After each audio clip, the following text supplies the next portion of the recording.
मोहिनी, कल गांव से माँ और पिताजी आ रहे हैं हमारे पास कुछ दिन रहने के लिए। इस बार मैं उन दोनों को वापस गांव जाने नहीं दूंगा। पूरे 2 साल में आ रहे हैं अपने बेटे के घर। हम भी केवल 4-5 दिन के लिए ही इसी बीच में घर जा पाए हैं। कह रहे थे आंखें तरस गई तुम्हें देखने के लिए। तुम्हें तो समय मिलता नहीं है, तो हमने सोचा हम ही कुछ दिन के लिए तुम्हारे पास आ जाएं।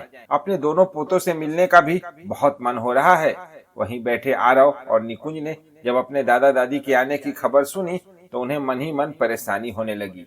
यही चिंता मोहिनी को भी खाई जा रही थी, लेकिन महेश के सामने किसी को कुछ कहने की हिम्मत नहीं थी। महेश अपने माता पिता की इकलौता संतान है और अब गुड़गांव में एक मल्टीनेशनल कंपनी में अच्छे पद पर कार्यरत है। उसके जुड़वा बेटे हैं जो अब 10th क्लास में पढ़ते हैं। उसने अपना घर गुड़गांव में ही बनाया हुआ है, जिसमें उसने अपने माता पिता के लिए भी एक अलग कमरा बनवाया था। लेकिन उनका मन अपने गांव के सिवा कहीं नहीं लगता। वह अलग बात है, 2-4 दिन के लिए वह उसके पास आ जाते थे, लेकिन अब उन्हें आए 2 साल हो चुके हैं। गांव के और शहर के परिवेश में रहन सहन में काफी अंतर होता है। आधुनिकता में रंगे उसके बीवी बच्चों को उनका रहन सहन निम्न स्तर का लगता है। ऊपर से उनका टोका टाकी करने का स्वभाव भी उन्हें बहुत अखरता है। लेकिन महेश तो अपने माता पिता को भगवान से भी ज्यादा पूजता है। ऐसा नहीं है अपने बीवी बच्चों का हाव भाव उसकी नजरों से छुपे रह सके। उसने शांत तरीके से अपने बच्चों को समझाया, देखो बच्चों, मैं नहीं चाहता किसी की वजह से भी तुम्हारे दादी बाबा को कोई कष्ट पहुंचे।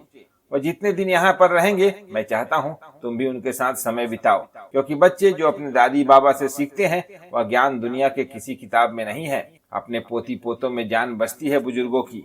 अरे मेरे माता पिता की ही मेहनत है आज मैं इतने बड़े मुकाम पर हूँ।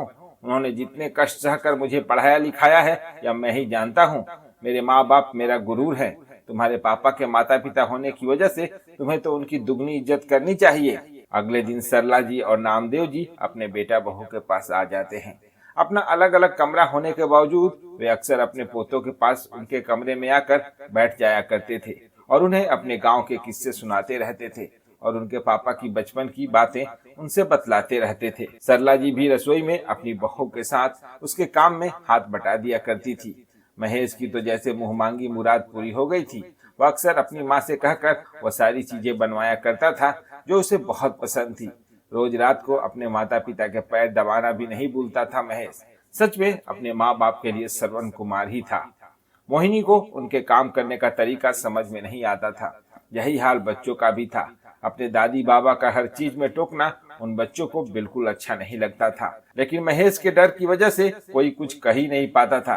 एक दिन महेश ऑफिस से चहकता हुआ घर आया और आते ही अपने माता पिता के पैर छुए और उन्हें खुशखबरी दी कि कल उनके बेटे को बेस्ट एम्प्लॉय का अवार्ड मिलेगा, जिसमें मेरा सारा परिवार आमंत्रित है। आप दोनों को भी मेरे साथ वहां चलना है। कभी ऐसी पार्टियों में न जाने के कारण उसके माता पिता को बहुत हिचकिचाहट होती है और वह उसके साथ जाने को मना करते हैं।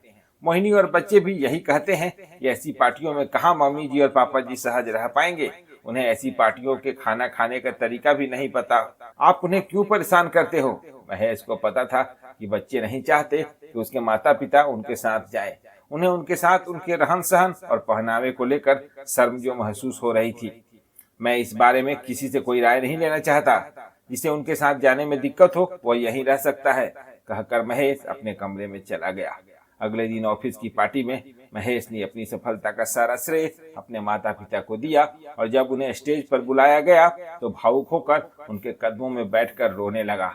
उसने कहा, मैंने तो बड़ा आदमी बनने का केवल सपना देखा था, उसे साकार तो मेरे माता पिता की मेहनत नहीं किया है। कभी कभी तो हमारी फसल बेकार हो जाती थी और खाने के भी लाले पड़ जाते थे, लेकिन मेरे माता पिता ने मुझे एक दिन भी भूखा नहीं रखा और मेरी पढ़ाई के लिए क्या क्या तपस्या नहीं की है मैं ही जानता हूँ।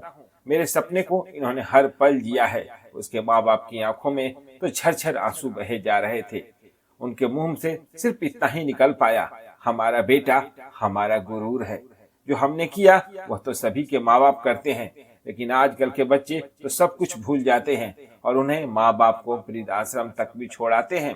हमारे लिए बहुत गर्व की बात है कि हमारी पहचान हमारे बेटे के नाम से हुई है। हमारा बेटा सच में कलयुग का श्रवण कुमार है। ईश्वर ऐसी औलाद सबको दे। कहते कहते उन्होंने अपने बेटे को सीने से लगा लिया। वहाँ खड़े सभी लोगों के मुंह पर यही बात थी कि जिसका ऐसा बेटा हो उसके माँ बाप भला गुरूर कैसे न करें। आज तो मोहिनी और दोनों बच्चों की आंखों भी आंसुओं से भरी हुई थी, क्योंकि उन्हें पता चल गया था कि माँ बाप के रहन सहन या ऊंचे नीचे होने से कोई फर्क नहीं पड़ता। माँ बाप तो केवल माँ बाप ही होते हैं, जो भले ही अनपढ़ क्यों न हो, लेकिन अपने बच्चों को संस्कार सबसे पहले वही सिखाते हैं। अगले दिन सरला जी और नामदेव जी जब वापस गांव जाने के लिए कहा तो दोनों बच्चों ने जिद करके उन्हें अपने पास ही रोक लिया, यह कहकर कि हमें भी आपकी सेवा करके अपने पापा का गुरु बनना है दादाजी। आज महेश ने भी अपने बच्चों को कसकर सीने से लगा लिया, क्योंकि उसे पता था अब उन्हें समझाने की कोई जरूरत नहीं है। संस्कार सिखाने से नहीं, अपने घर का माहौल देखने से ही आते हैं। जैसा व्यवहार हम अपने माँ बाप के साथ करते हैं, आने वाली पीढ़ी भी स्वतः ही वैसा ही करने लग जाती है।